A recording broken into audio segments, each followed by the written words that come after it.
Are you guys ready for the last supermoon of 2023 in Aries? Are you? Well, it's happening this Friday, the 29th.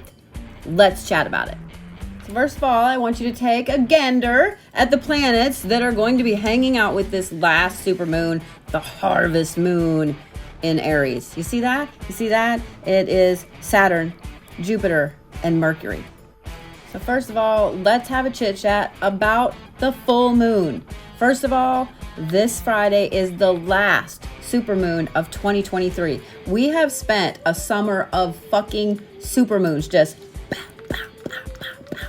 And if you don't remember last August, just like not that long ago, like last week, wasn't that last week? Anyway, I digress. We had that massive super blue moon that just kind of fucked everybody up. Do you remember that?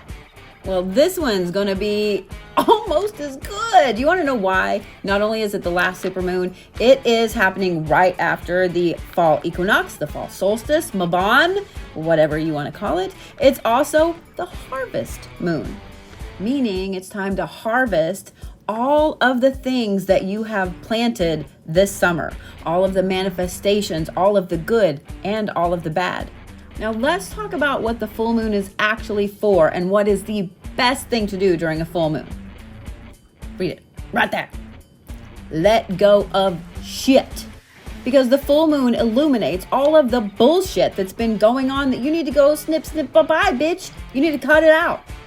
It is all of the positive coming together and illuminating the things that are complete and need to be let go of.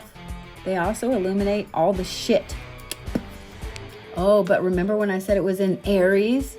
Aries happens to be a cardinal sign and the warrior of the zodiac, meaning you better take some action. This also means you need to fight for what you believe in. It's ruled by Mars, by a planet of power and fire and just all the things. It's not a planet of pussyfooting around shit. This full moon, this full supermoon, this full supermoon, harvest moon in fucking Aries, right around the fall solstice, right when you're harvesting all the things, means it's time for you to absolutely cut ties with some bullshit that's been hanging around for way too long. And maybe you need to, pay attention to some of the things that you have done where you were the problem. Or you were the problem. But hey, remember when I said this? That it also appears with Saturn and Jupiter and Mercury? Remember that? Let's talk about that. Let's talk about this beautiful big girl first. I'm a Capricorn and Saturn rules Capricorn. It's one of my favorite planets. But Saturn is also the planet of adulting. Saturn helps you look at things in a very mature way. It also helps you look at all the mistakes you've made and use them as lessons instead of, oh my God, that was a failure. I will never make that face again. I'm sorry. I promise. Sorry. So if you are a Capricorn or an Aquarius, this is going to hit you pretty hard. This responsibility and this moving forward and this taking accountability for where you are in life, where you want to go, and absolutely being mature about lessons and cutting things out that are no longer for you. Sagittarius, Pisces, are you listening? Because Jupiter rules your signs and this big old fiery planet, it's going to bring in some shit. Jupiter is all about growth and expansion and luck and miracles. So this right here is going to help you in a massive, intense way with this supermoon. This is a great time to look at where you are in your career, where you are in your education, where you are with your health, where you are with everything. Wherever Jupiter falls in your natal chart, that's where you need to be focusing all of your personal power. Now let's talk about this sweet little sugar right here, Mercury, which rules over Pisces and Virgo, and also our communications and technology and all the things that go absolutely fucking haywire when this cute little baby goes into retrograde. It's not in retrograde. Don't panic. So Mercury is also the planet of rational thinking patterns. Yeah, you heard that right. Under a supermoon, rational thinking patterns. Under an Aries supermoon. You can't make this shit up. Now, here's the thing about this supermoon. It is the very last one of the year, as I've mentioned, but it also kickstart eclipse season. Do you know we have two 2 lunar eclipses in October. 2. Shit you not, you can't make this up.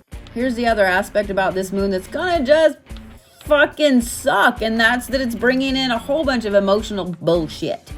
With Aries being the first sign of the zodiac and ruled by Mars, and it currently being Libra season, it doesn't work out very well for any of us, does it? And then the supermoon coming in awful close. It's not the closest. Last month's was the closest, but still, it's coming in awful close, meaning it's going to affect us a lot differently than normal. With it being in Aries, it means that we're going to want to focus on ourselves, on moving forward, on cutting out bullshit, on changing, on shifting, on looking at where we've done well, where things have sucked. And other people are not going to understand that. So here's what's even better. Are you ready for this? I'm serious. You can't make this shit up. The super moon, you're going to feel it from Friday to past October 4th, like October 4th or 5th. That's when you're going to feel it the most. Yeah, it's going to be an intense weekend. This means it's going to be a lot of intensity. A lot of really interesting internal thoughts are going to bubble to the surface, things you probably wouldn't normally tell people. It also means a ton of energy is going to be expended on just pulling in what we want to manifest going forward into the winter. And it's pretty much going to leave you an exhausted bag of mush. Don't shoot the messenger. But the good news is this is your cheat sheet. I just told you exactly all the things that are going to happen so you can be ready and prepared for it. Plus, you can come hang out with me on Friday on the supermoon and we'll just burn some shit out of our lives. Because that's what an Aries would do, right? That's what a cardinal sign would do, right? That's what myself as a Capricorn would do. And what I'm going to do. But hey, don't panic about the supermoon. Now that you have your little cheat sheet, you know exactly how to fucking handle all of this insane energy. And you already know that you're going to be a basket of nerves and emotions and pushing forward and anger and all the things. So maybe it's a mega pint weekend. Your spiritual advisor is saying that you need all of the space and all of the love and all of the time this weekend for the full moon. If you need a doctor's note for your boss, you just let me know. I don't really have doctor's notes. Yeah. Happy